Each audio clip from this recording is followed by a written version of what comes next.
제27강으로서 저당권의 효력에 대해서 보겠습니다. 저당권의 효력에 대해서는 볼 내용이 많은데, 첫째, 저당권의 효력이 미치는 목적물의 범위, 그 다음에 우선 변제적 효력, 세 번째, 저당권의 실행, 네 번째, 저당권과 용의권과의 관계, 다섯 번째, 저당권 침해에 대한 구제, 이런 내용을 중심으로 해서 살펴봐야 합니다. 먼저 저당권의 효력이 미치는 범위, 즉 저당권이 저당 목적물에 대해서 어느 정도까지 효력이 미치느냐에 대해서 살펴보겠습니다. 먼저 목적물의 범위를 보면은 저당권의 효력이 미치는 목적물의 범위는 목적물의 소유권에 미치는 범위와 원칙적으로 동일합니다. 그래서 저당권의 효력은 저당권이 설정된 목적물에 대해서 소유권의 효력과 마찬가지로 그대로 미친다고 하겠습니다. 그러나 당사자 사이의 합의에 의해서 그 범위를 확장 또는 축소하는 것은 인정이 되겠습니다. 부합물에 대해서도 저당권의 효력이 미치느냐를 봅시다. 저당권의 효력은 목적 부동산에 부합된 물건에도 미칩니다. 그래서 토지의 저당권이 설정된 경우에 토지상의 수목, 또 그 다음에 가옥의 저당권이 설정된 경우에 가옥의 증축된 부분, 그 다음에 토지의 저당권이 설정된 경우에 토지의 지하에 설치된 유류 저장 탱크나 부속물, 여기에 대해서도 저당권의 효력이 미치겠습니다. 이때 부합의 시기는 문제가 되지 않습니다. 그래서 저당권 설정 당시에 부속되어 있거나 또는 설정 후에 부속되었을지라도 저당권의 효력은 미친다고 하겠습니다. 예외가 있습니다. 부합물이라고 하더라도 법률에 특별한 규정이 있는 경우에는 저당권의 효력이 미치지 않습니다. 즉 타인의 근원에 의해서 부속시킨 부합물은 저당권의 효력이 미치지 않습니다. 예를 들어서 주택에 대해서 저당권을 설정했는데 그 주택의 임차인이 임차권에 의해서 부속시킨 물건, 여기에 대해서는 저당권의 효력이 미치지 않는다는 것입니다. 또한 설정행위에서 다른 약정을 한 때도 저당권의 효력은 부합물에 미치지 않는다라고 하겠습니다. 그 다음에 세 번째로 부동산에서 분리된 부합물에 대한 저당권의 효력을 살펴봅시다. 첫째로 부합물이 저당권 설정자의 저당 목적물의 정당한 사용에 의해서 분리된 경우에는 이 분리된 물건에 저당권의 효력이 미치지 않습니다.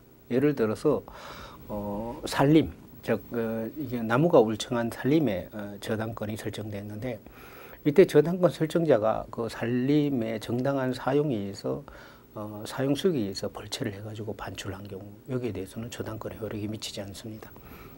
그 다음에 둘째로 부합물이 정당한 이용권의 행사에 기하지 않고 저당권 침해로 분리된 경우에 저당권의 효력이 미치는가가 문제입니다. 예를 들어서 저당권이 설정되어 있는 산림의 수목을 부당하게 벌채한 경우, 그 벌채된 수목에 대해서도 저당권의 효력이 미치는가가 문제가 되겠습니다. 이런 경우에 임야상에 수목이 벌채되어 반출되는 경우 이 물상 대위권은 발생하지 않습니다. 왜냐하면 그 수목은 저당 목적물의 교환 가치를 대신하는 것으로 볼 수가 없기 때문입니다. 그러면 벌채된 수목에 대해서 저당권의 효력이 미치느냐? 여기에 대해서는 우리나라의 통설은 공시원칙서를 취합니다. 그래서 분리된 부합물은 저당 부동산과 결합하여 공시작용이 미치는 한도에서만 저당권의 효력이 미치는 것으로 보고 있습니다. 그래서 부당하게 벌채된 산림이 아직 그 토지상에 임야상에 그대로 존속하는 경우는 이게 저당권의 효력이 미치겠죠. 그러나 이것이 분리해서 반출된 경우에는 저당권의 효력은 미치지 않는다고 하겠습니다.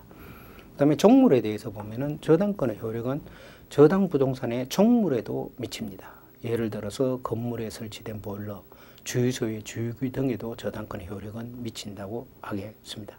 그래서 앞에서 본 부합물에 관한 이론, 이것이 그대로 적용이 되겠습니다.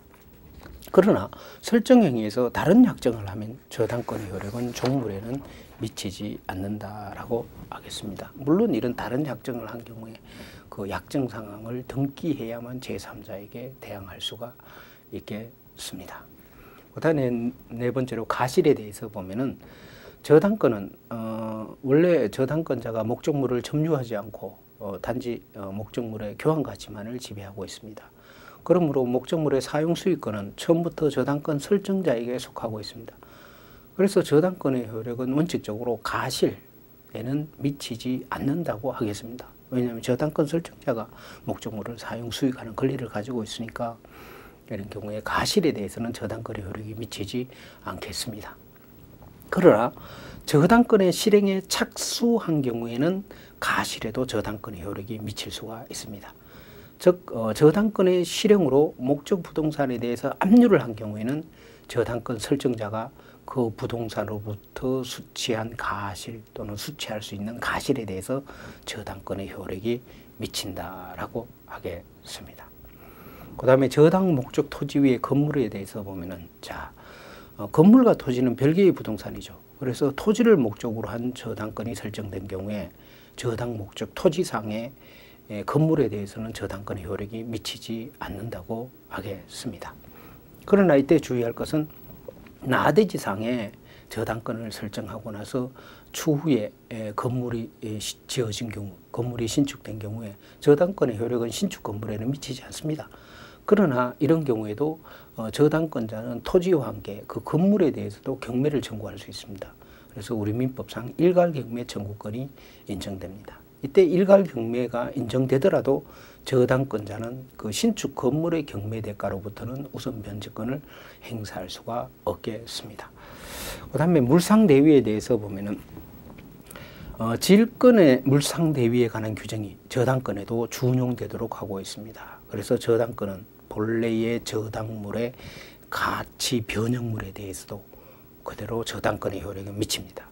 즉 저당물의 멸실, 훼손, 공용징수로 인하여 저당권 설정자가 받을 금전, 기타 물건에 대해서 즉 가치 대표물에 대해서도 저당권의 효력이 미칩니다. 이때 주의할 것은 그 가치 대표물이 저당권 설정자에게 지급 또는 인도하기 전에 압류되어야 한다라고 하겠습니다.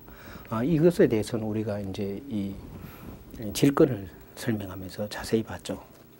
그런 자세히 봤습니다. 그래도 간략하게 다시 한번 보면은 물상대위가 인정되는 대표물은 저당물의 멸실, 훼손 또는 공용징수로 인하여 저당권 설정자가 받을 금전 기타 물건이 되겠습니다. 예를 들어서 보험금 청구권, 제3자의 불법행위로 인한 손해배상 청구권, 보상금 청구권 이런 것이 가치 대표물이 되겠습니다. 요건을 보면 저당권자가 물상대위권을 행사하기 위해서는 대표물이 지급 또는 인도 전에 압류를 해야 합니다. 이 압류를 요구하는 이유는 바로 이 저당권 설정자가 일단 이 지급을 받게 되는 경우에 저당권 설정자의 일반 재산과 혼합이 되죠. 그래서 특정성을 상실하게 됩니다. 그래서 특정성을 유지시키기 위해서 바로 압류를 요하도록 하고 있습니다.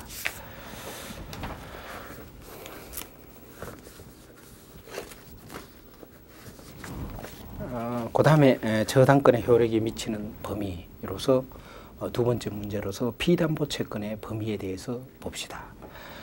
저당권에 의해서 담보되는 채권, 즉 피담보채권은 원본, 이자, 위약금, 채무불이행으로 인한 손해배상 및 저당권의 실행비용 이 5가지만입니다. 저당권에 의해서 담보되는 피담보채권 이것은 바로 법에 의해서 아주 제한되어 있다라는 것입니다.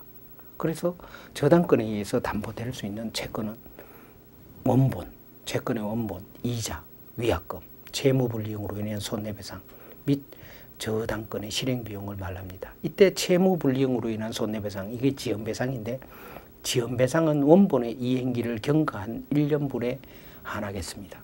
그래서 이 360조에서 지연배상은 1년분에 한한다라고 함으로써 실질적으로 일반 저당권은 현실에서 이용되지 않고 특정 채권의 담보를 위해서도 전부 다 건저당권을 이용합니다. 이 건저당권의 경우에서는 지연배상은 이게 1년분에 제한이 없습니다. 지연배상은 건저당권에 있어서는 채권 최고액의 범위 내이면 이 지연배상이 몇 년분에 해당하더라도 건저당에 의해서 담보될 수 있기 때문에 현실에서는 전부 건저당권을 이용한다고 하겠습니다. 그럼 민법 왜 360조에서 피담보채권의 범위를 제한하느냐? 이것은 바로 후순위 저당권자와 이해관계인을 보호하기 위해서 피담보채권의 범위를 제한한다라고 하겠습니다. 이에 따라서 저당권에 의해서 담보되는 채권의 범위는 질권에 있어서보다 매우 좁다고 하겠습니다. 질권에 있어서는 질권자가 목적물을 점유하죠. 그래서 이게 질권이 두 개 성립하는 경우가 거의 없습니다. 이에 따라서 피담보 채권의 범위가 넓게 되어 있죠. 그래서 질권에서는 질권자가 목적물을 점유함으로 질물 보존의 비용, 질물의 하자로 인한 손해배상 등도 담보가 됩니다. 그러나 이 저당권에 있어서는 피담보 채권이 매우 제한되어 있다는 것에 주의를 해야겠습니다. 그래서 피담보 채권의 범위에 대해서 좀 더 자세히 보면 원본의 경우에는 원본 채권의 전액이 피담보 채권으로 될 수가 있습니다. 물론 원본의 일부만을 피담보 채권으로 하는 경우이고 일부만이 피담보 채권이 되겠습니다. 이자는 이자에 관해서 특약이 있는 경우에 이를 등기해야 하겠습니다. 그 다음에 채무불이행으로 인한 손해배상, 이게 바로 지연배상인데, 일단 채무불이행이 되면은, 즉 채무자가 자기의 채무에 대해서 이행지체에 빠지게 되면은 이제 채무불이행이 되는데, 채무불이행 이후에 지연이자, 이것은 바로 이게 지연배상이 됩니다. 이게 손해배상이 되는데, 이때 지연배상은 원본의 이행기일을 경과한 1년분에 한한다라고 하겠습니다. 그 다음에 위약금, 저당권의 실행비용, 이것이 바로 피담보 채권의 범위에 속하겠습니다. 그다음 불가분성에 대해서 보면은 저당권에도 불가분성의 원칙이 적용됩니다. 그래서 피담보 채권의 전부의 변제를 받을 때까지 저당권자는 저당 목적물 전부에 대해서 저당권을 행사할 수 있습니다. 그러니까 A가 B에게 1,000만 원을 대차해주고 B의 X 토지에 대해서 저당권을 설정한 경우에 이 1,000만 원을 모두 변제받을 때까지, 즉 1,000만 원과 뭐 이자 이런 것을 모두 변제받을 때까지 바로 B의 X 토지상의 저당권을 행사할 수 있다는 것입니다. 이것이 불가분성의 원칙이 되겠습니다. 그 다음에 저당권의 우선 변제적 효력에 대해서 보겠습니다. 자, 저당권은 질권과 마찬가지로 저당권자가 우선 변제권을 가지고 있습니다. 그래서 저당권자는 저당 목적물로부터 우선 변제를 받을 수가 있게 되겠습니다. 즉 저당 채무자가 채권의 변제기가 도래하였음에도 불구하고 채무를 이행하지 않는 경우에, 즉 채무자가 이행지체에 빠진 경우에 저당 채권자, 즉 저당권자는 저당 부동산을 일정한 절차를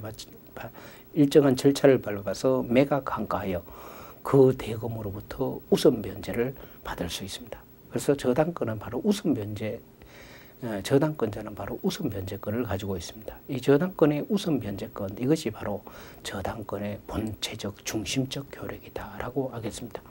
특히 저당권자는 목적물을 점유하지 않죠. 단지 그 목적물의 교환 가치만을 파악하고 있습니다. 그래서 목적물의 교환 가치를 파악하고 있어서 저당 채무자가 채무를 이행하지 않는 경우에 목적물에 대해서 바로 한가권을 실행해서 바로 그 목적물로부터 우선 변제를 받을 수가 있다는 것입니다. 저당권자가 그의 채권의 변제를 받는 방법에는 크게 두 가지가 있습니다. 첫째는 저당권자가 저당권을 실행해서 우선 변제를 받는 것입니다. 즉 저당 목적물에 대해서 경매 등을 해서 우선 변제를 받는 방법이 되겠습니다. 둘째로는 저당권자가 일반 채권자의 자격에서 변제를 받는 것입니다. 그래서 각각에 대해서 살펴보도록 하겠습니다. 먼저 저당권의 순위에 대해서 봅시다. 저당권이 다른 저당권이나 전세권, 유치권 또는 일반 저당권과 일반 채권과 경합하는 경우가 있습니다. 이런 경우에 저당권과 이 다른 권리와의 순위의 관계에 대해서 봅시다. 먼저 일반 채권자에 대한 관계에서 보면은 저당권자는 일반 채권자에 대해서는 항상 우선합니다. 즉 저당권자는 우선 변제권이 있으니까 일반 채권자보다 우선해서 변제를 받을 수가 있습니다. 하지만 주택임대차보호법 또는 상가건물 임대차보호법상의 이 대항요건과 임대차 계약서상의 확정일자인을 갖춘 임차인은 일정한 경우에 이 저당권자보다 우선해서 보호를 받을 수 있다는 것입니다. 즉 저당권 설정 등기일보다 먼저 주택임대차보호법상의 대항요건과 또 계약서상의 확정일자를 갖춘 자는 저당권자보다 우선해서 그 목적물의 한가금에서 우선 변제권을 가지고 있습니다. 그래서 우리 민법은 우리나라의 특별법에서는 저당 주택임대차 보호법 등에 있어서는 바로 이제 임차인 등의 순위에 의한 우선 특권 이런 것을 인정하고 있는 것이죠. 그다음에 소액보증금의 경우에서는 일정한 소액보증금의 경우에서는 저당권자보다 일정한 소액보증금이 항상 우선하고 있습니다. 실질적으로 이 주택임대차 보호법에서 소액보증금의 우선특권, 또 순위에 의한 우선특권 이런 것을 인정함으로써 실질적으로 이러한 권리가 목적물의 담보 가치를 훼손하고 경우에 따라서는 담보권, 저당권을 침해하는 경우도 발생할 수가 있겠습니다. 그 다음에 저당권과 전세권과의 관계를 보면은 전세권은 전세금 반환 청구권에 대해서 우선 변제권이 인정됩니다. 그래서 저당권자와 전세권자의 우선순위는 등기의 선우에 의합니다. 그래서 권리에 있어서 빠르면 시간에 있어서 강하다라는 원칙이 적용되므로 등기가 빠른 자가 우선순위를 가집니다. 그다음에 유치권과의 관계를 보면은 유치권은 우선 변제권이 없습니다. 그래서 유치권과 저당권은 이론상 경합하거나 우열의 문제가 발생할 여지가 없습니다. 그러나 유치권의 경우에는 유치권자는 이 경락의 경우에 경락인에 대해서도 유치권을 가지고 주장할 수 있죠. 그래서 유치권은 어떠한 경우에도 이 사실상 우선 변제권을 가지고 있다라고 할 수가 있습니다.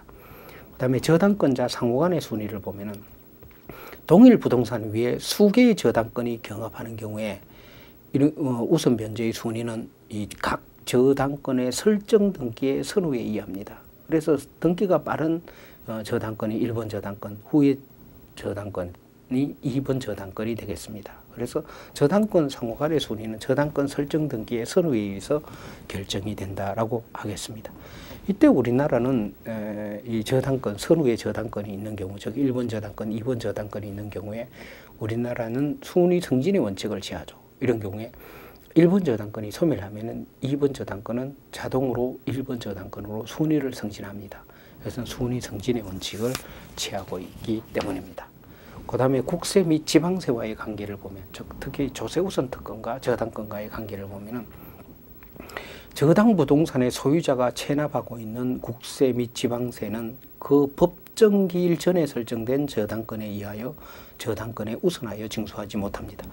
그러니까 저당권과 조세 우선 특권 이 두 개가 있는 경우에 저당권 설정 등기와 조세 우선 특권의 법정기일의 선후 관계에 의해서 우선순위가 결정된다라고 하겠습니다. 그 다음에 임금 등의 우선 특권과의 관계를 보면은 근로관계가 소멸한 경우에 최종 3개월분의 임금, 또 최종 3년간의 퇴직금, 그리고 재해보상금에 대한 채권은 항상 이 최우선 특권이 보장됩니다. 그래서 이런 경우에 저당권에 의해서 담보된 채권보다 우선해서 이 임금 채권 등의 최우선 특권이 인정된다고 하겠습니다. 그래서 임금 채권 등의 최우선 특권이 인정되는 경우에는 저당권자보다 앞서서 저당 목적물의 경락대금으로부터 배당을 받을 수가 있게 되겠습니다. 그 다음에 저당 목적물 이외의 일반 재산에 대한 집행에 대해서 봅시다. 질권에서 질물 이외의 재산으로부터 변제에 관한 규정이, 즉 질권에서 질물 이외의 재산으로부터의 변제에 관한 규정, 이것이 저당권에도 준용이 됩니다. 이에 따라서 이것을 자세히 살펴보면 먼저 저당권자가 저당 목적물의 매각대금으로부터 배당을 받았으나 그 배당으로부터 피담보 채권을 충분히 변제받지 못한 경우에는 바로 저당권자는 단순한 일반 채권자로서 채무자의 일반 재산으로부터 변제를 받을 수 있습니다. 이런 경우에 저당권자가 배당을 받지 못한 채권, 이것은 일반 채권이 되고, 일반 채권인 경우에는 바로 이게 집행 권한을 가지고 강제 집행해서 자기 채권에 만족을 얻을 수가 있습니다. 두 번째로 저당 부동산에 대해서 저당권자가 그의 저당권을 실행함이 없이 먼저 채무자의 일반 재산에 대해서 집행하는 경우를 보면, 이런 경우에는 먼저 집행권을 얻어야죠. 집행권을 얻어서 채무자의 일반 재산에 강제 집행할 수 있습니다. 이런 경우에 다른 일반 채권자는 이의를 신청할 수가 있고, 또 배당에 참가하는 경우에는 배당된 금액을 공탁할 것을 청구할 수가 있습니다. 그 다음에 저당권의 실행에 대해서 봅시다. 저당권의 실행이라는 것은 저당권자가 저당 목적물을 경매하여 그 대가로부터 피담보채권의 변제를 받는 것을 말합니다. 저당권의 실행에는 두 가지 방법이 있습니다. 첫째, 민사집행법상의 경매에 의한 방법과 다른 하나는 경매 절차에 의하지 않고 유저당에 의한 실행 방법이 있습니다.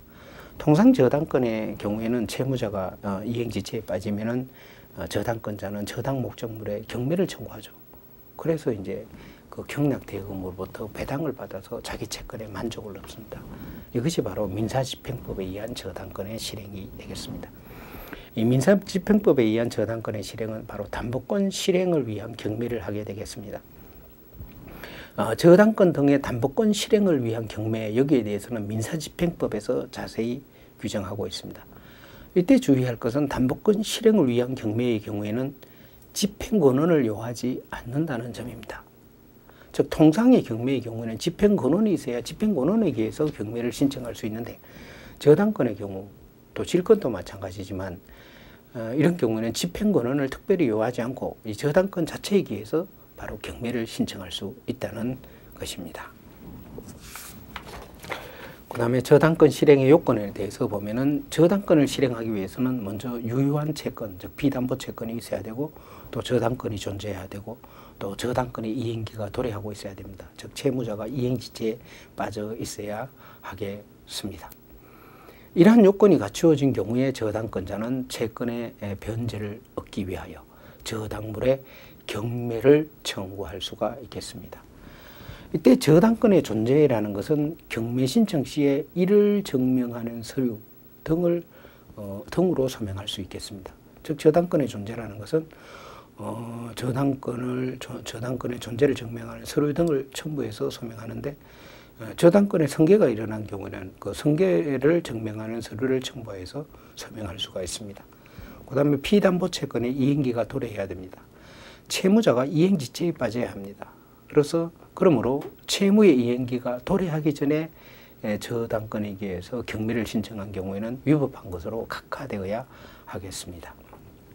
그 다음에 경매 절차에 대해서 보면, 경매 절차라는 것은 목적물을 압류하고 그 다음에 한가하여 채권자의 채권에 변제하는, 즉 채권자의 채권을 변제하는 3단계의 과정을 거칩니다. 그래서 먼저 이제 경매가 이제 담보권 실행, 즉 저당권 실행으로 이제 경매를 신청해야죠. 그래서 이제 경매 신청을 합니다. 이때 경매 신청을 해야 경매가 개시되고, 이런 경우 이제 경매 개시 결정과 더불어서 저당 목적물에 대해서 압류를 행합니다. 그다음에 경매 개시 결정이 있고 나면 그다음에 이제 매각 절차, 현금화 절차가 있는데, 이런 경우에 이제 집행법원은 이제 감정인에게 부동산의 평가를 의뢰하고 그 평가액을 참작하여 최저 매각 가격을 결정하겠습니다. 그다음에 법원은 매각 결정 기일을 정하여 이를 공고하고 그에 따라서 이제 매각, 즉 경매가 진행된다고 하겠습니다. 그다음에 이제 매각이 되면은 그다음에 이제 배당 절차가 있습니다. 매수인이 매각 대금을 이제 경락인이 경락 대금을 지급하면은 법원은 이제 배당 절차를 밟아야 합니다. 이제 법원은 배당 기일을 정하고 이해관계인과 배당을 요구한 채권자를 소환 심문하여 배당표를 작성하고 그에 따라서 배당을 실시하겠습니다. 배당의 순서라는 것은 민법, 상법, 그 밖에 법률에 의한 우선순위에 따라서 배당의 순위가 정해지겠습니다. 그래서 이제 배당의 순위에 따라서 결국 이제 저당권자가 어떤 순위에 있느냐에 따라서 그 매각된 목적물의 경락대금으로부터 배당을 받아서 채권자는, 바로 저당권자는 자기 채권의 만족을 얻을 수 있습니다.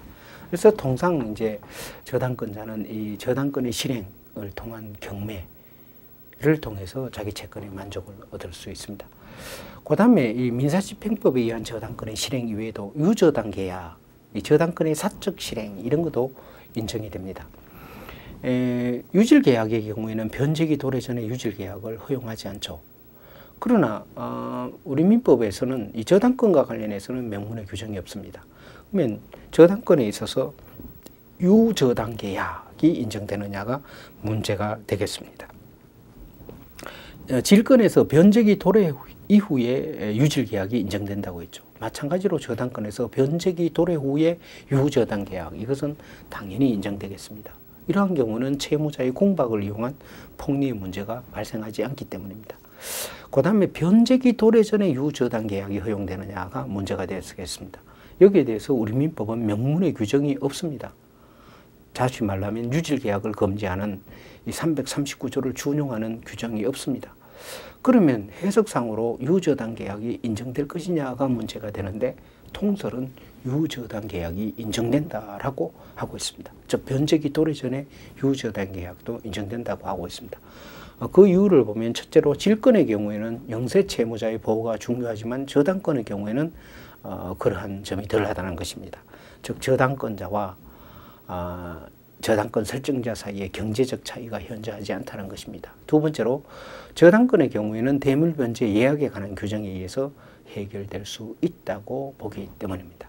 그래서 저당권의 경우는 유저당 계약을 바로 변제기 도래 전에 유저당 계약도 허용되고 변제기 도래 이후에 유저당 계약, 이것이 다 모두 다 허용된다고 하겠습니다.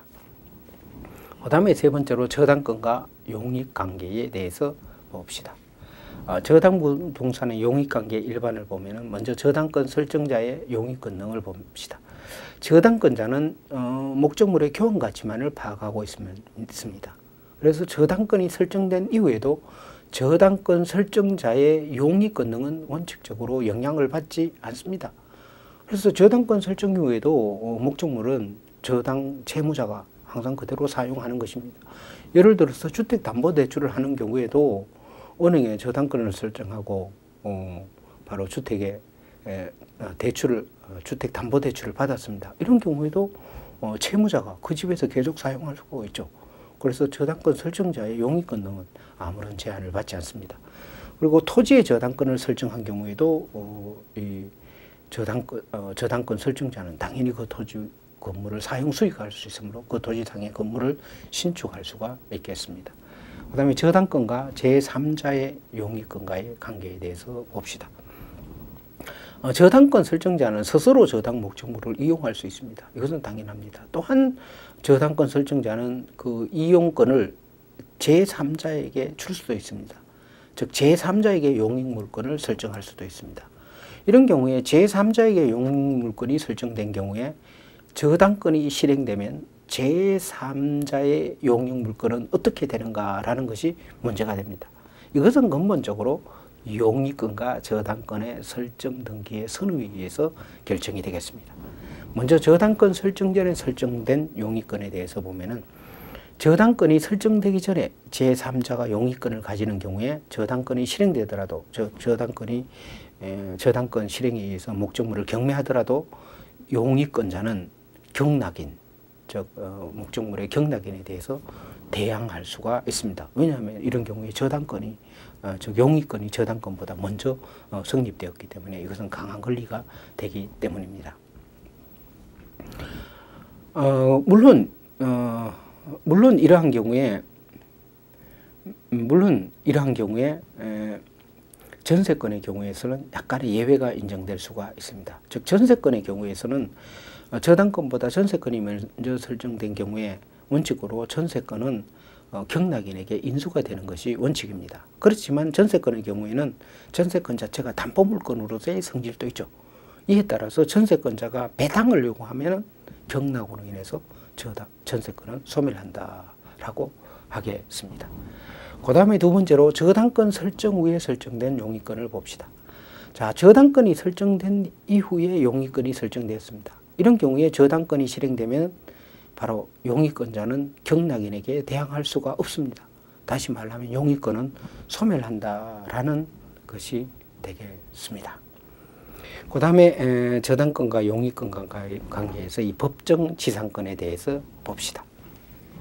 토지와 건물은 별개의 부동산이므로 동일인의 소유에 속하는 토지 또는 건물의 한쪽에만 저당권을 설정할 수가 있고 또 양쪽 모두에다 저당권을 설정할 수도 있습니다.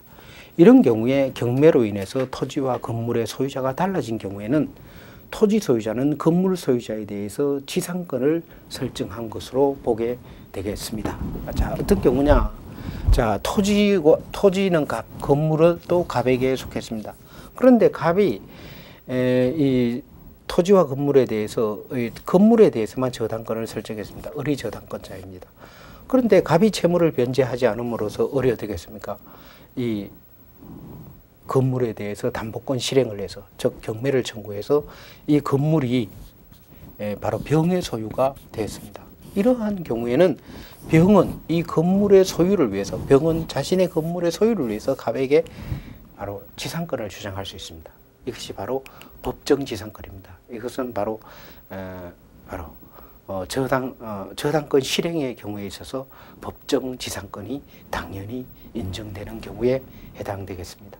이런 경우에 왜 그러면은 이 법정 지상권에 당연히 인정을 해주느냐? 이것은 바로 이런 경우에 건물을 철거하는 것은 사회 경제적으로 커다란 손실을 부담하고 또 존립을 인정하는 것이 당사자의 이사에도 부합하기 때문입니다. 그래서 우리나라에서는 법정 지상권을 인정하고 있습니다. 즉 저당권 실행의 경우에도 법정 지상권이 인정됩니다. 법정 지상권의 성립 요건을 보면은 저당권 설정 당시에 토지 위에 건물이 존재하고 있어야 하겠습니다. 그 다음에 두 번째로 저당권 설정 당시 토지와 건물이 동일한 소유자에게 속할 것을 요합니다. 세 번째로 토지와 건물의 한쪽 또는 양쪽에 저당권이 설정되었고, 네 번째로 경매의 결과 토지와 건물의 소유자가 달라질 것을 요합니다.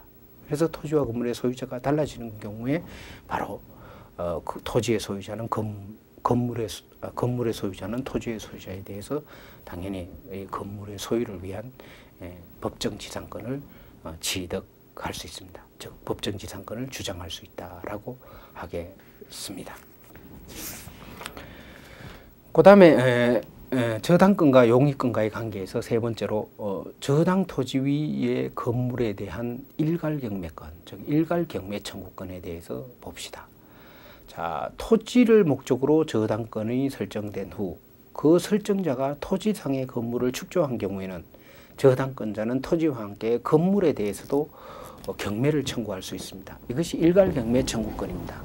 예를 들어서 갑이라는 사람이 토지를 가지고 있어요. 갑이라는 사람이 이제 나대지를 가지고 있습니다. 나대지가 있는데 이 나대지에 대해서 바로 이 을에게 저당권을 설정해 줬습니다.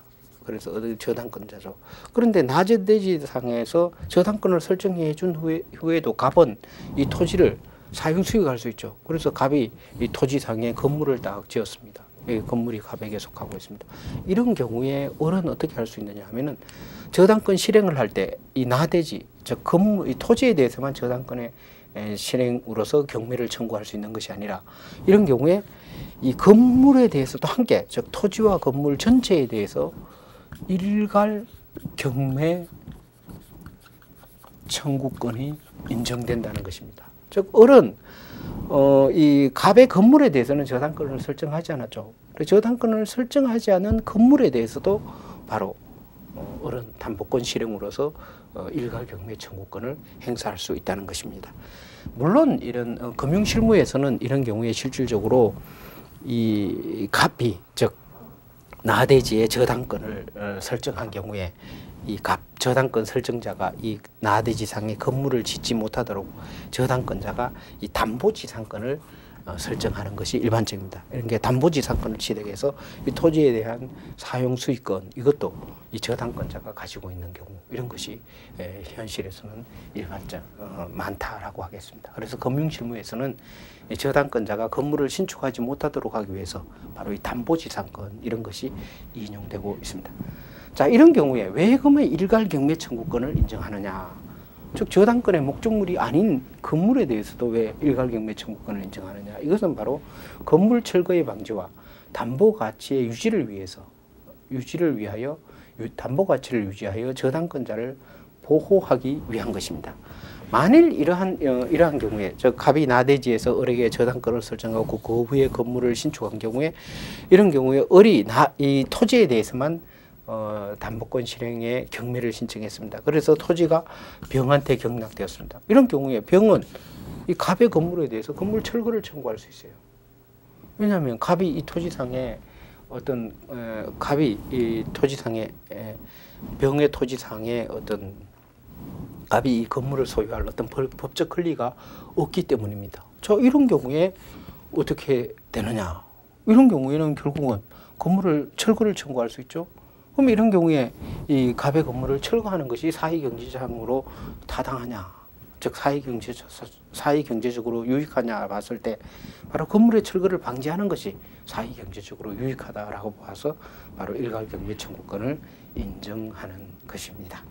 그 요건을 보면은 첫째, 저당권 설정 당시 그 지상의 건물이 없어야 합니다. 즉 나대지여야 한다라고 하겠습니다.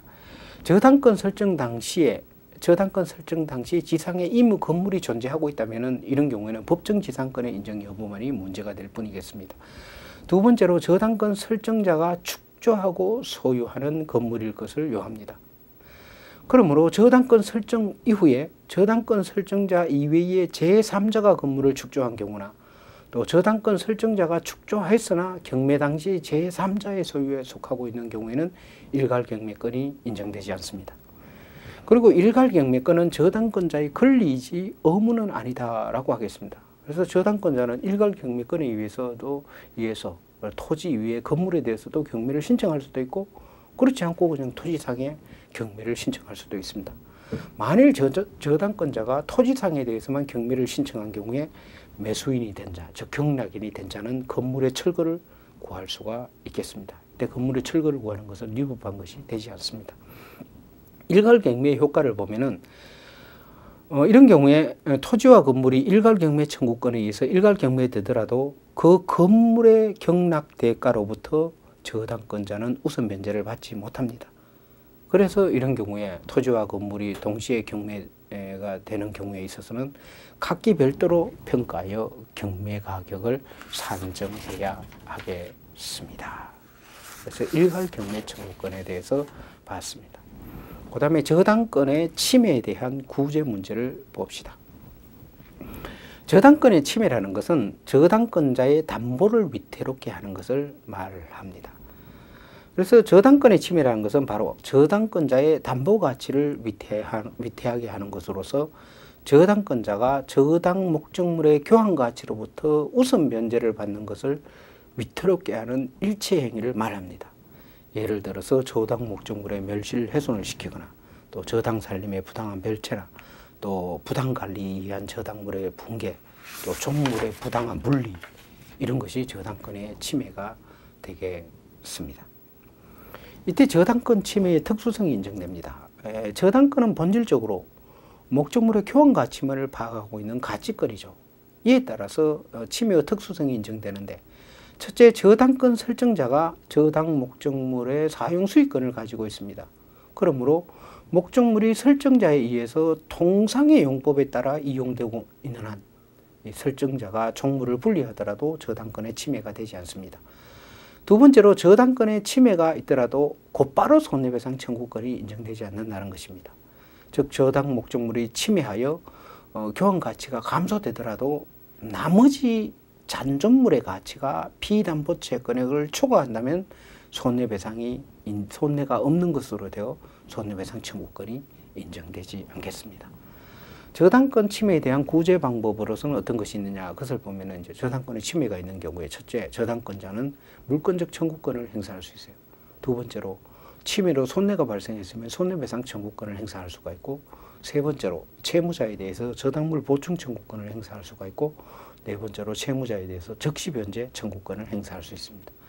그래서 이 침해에 대한 구제 방법에 대해서 봅시다. 먼저 물권적 청구권을 행사할 수 있습니다. 저당권자는 저당권을 침해하는 자에 대해서 방해 제거 또는 방해의 예방을 청구할 수 있습니다. 예를 들어서 저당 살림에 부당한 별채를 한다든가 부당한 벌채를 하는 경우에 그 벌채 행위의 중지 또는 벌채한 제목의 반출을 청구할 수 있다는 것입니다. 이것은 저당권 또 하나의 물권이죠. 그래서 저당권에 의해서 물권적 청구권으로서 방해 제거, 방해 예방 청구권을 행사할 수가 있습니다. 그리고 저당권의 불가분성에 따라서 목적물의 잔존 가치만으로 피담보 채권을 만족할 수 있더라도 방해 제거를 청구할 수 있다라고 하겠습니다. 그리고 저당권의 경우에서는 목적물의 저당권자가 저당 목적물에 점유는 하고 있지 않죠. 그래서 저당 목적물에 대한 반환 청구권은 행사할 수가 없겠습니다. 그 다음에 유예 등기의 말소 청구도 할 수 있어요. 이것은 바로 방해 제거 청구권의 일환으로서 무효인 등기가 있는 경우에 그 등기의 말소를 청구할 수 있습니다. 즉 선순위의 저당권 등기가 말소되고 있지 않고 존재하는 경우, 이런 경우에는 저당권자는 그 선순위의 저당권 등기의 말소를 청구할 수가 있습니다. 그 다음에 손해배상 청구권이 인정됩니다. 저당 목적물에 대한 침해가 불법 행위를 이룬 경우에 저당권자는 침해자에 대해서 불법 행위로 인한 손해배상 청구를 할 수가 있습니다. 즉 저당권의 침해도 이것은 불법 행위가 됩니다. 예를 들어서 제3자가 저당 건물을 멸실시킨 경우에, 이런 경우에 저당권자는 손해배상 청구를 할 수 있다는 것입니다.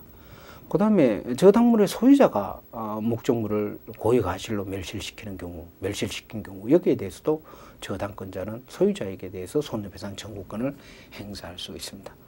이때 주의할 것은 저당권에 침해가 있더라도 나머지 잔존 가치만으로 완전한 채권의 만족을 얻을 수 있으면 손해배상 청구권이 발생하지 않는다는 것입니다. 그래서 잔존물만으로 피담보 채권의 변제를 받기에 부족한 경우에 바로 그 침해자에게 손해배상 청구권을 행사할 수가 있게 되겠습니다. 그 다음에 채무자에 대한 특별한 효과로서 담보물 보충 청구권과 즉시 변제권, 이 두 가지가 인정됩니다. 먼저 담보물 보충 청구권이 인정되는데 저당권 설정자의 책임 있는 사유로 저당물의 가액이 현저히 감소된 경우에는 저당권자는 저당권 설정자에 대해서 원상회복 또는 상당한 담보의 제공을 청구할 수 있습니다. 즉 담보물 보충 청구권을 행사할 수 있다는 것입니다. 만일 담보물 보충 청구권이 인정되지 않는다면 저당권자는 불법 행위로 인한 손해배상을 청구하거나 또 기한의 이익의 상실을 주장하여 저당권을 실행할 수밖에 없겠습니다. 그러나 저당권이라는 것은 어디까지나 바로 이 투자의 매개수단으로 이용되죠. 즉 저당권자 입장에서는 자본을 투하하여 이자를 얻으려는 그러한 모습이 있습니다.